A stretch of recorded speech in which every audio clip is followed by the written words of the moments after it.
People often ask me, Roger, what's a retired guy doing in Mexico? What draws you there? Why are you investing life in a seminary? And why should I invest?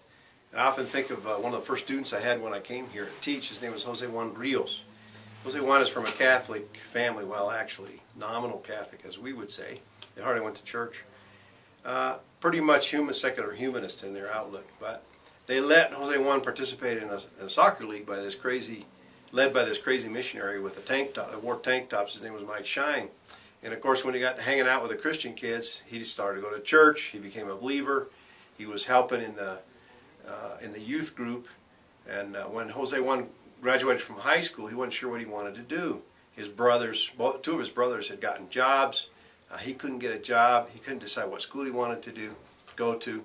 One day he was helping another missionary in that area of Mexico City where he lived, Cuautitlán Izcalli, another missionary named Greg Williams, and he was helping him clean out his cistern. And it was a hot day, and Greg took a break, leaned up against his shovel, and said, "Jose Juan, what you going to do with your life?" He said, "Well, I thought about this, and I thought about that, and I thought about the other thing." And Greg asked him another question: "Have you ever thought of going to seminary?" "Well, yeah, I thought about it, but not very seriously." And he said, "Well, you ought to consider it. You ought to pray about it." So Jose Juan prayed about it, and they presented the idea to his family, and his family said, "If you want to go, you can go, but we're not going to help you. You're wasting your life. You're throwing your life away." And he thought about that and prayed about it, and he said there was a passage that came to his mind that really encouraged him to go ahead and take the step. And it's in Mark 10, Mark 10:29. And Jesus said, "I tell you the truth, there is no one who has left home or brothers or sisters or mother or father or children or fields for my sake or for the sake of the gospel who will not receive in this age 100 times as much homes, brothers, sisters, mothers, children, fields, all with persecutions, and in the age to come eternal life."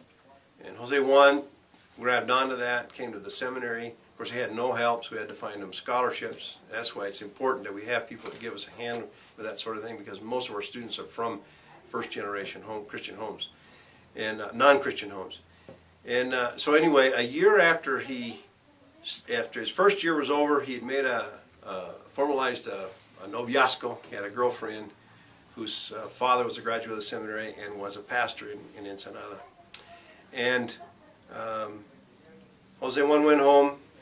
And that summer, first summer after he finished his first year of school at Pueblo Bible Seminary, his dad got sick. And his dad did what you usually do here in Mexico when you need money or help with a sickness.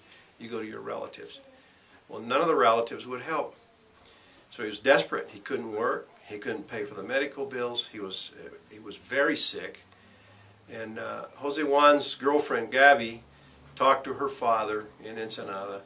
They raised an offering with the help of a church in Idaho, and Jose Juan was able to bring that offering to his mom and dad, and they looked at him stunned. They just didn't know what to think of this. No family member would help him, and here comes an offering from people that don't even know him.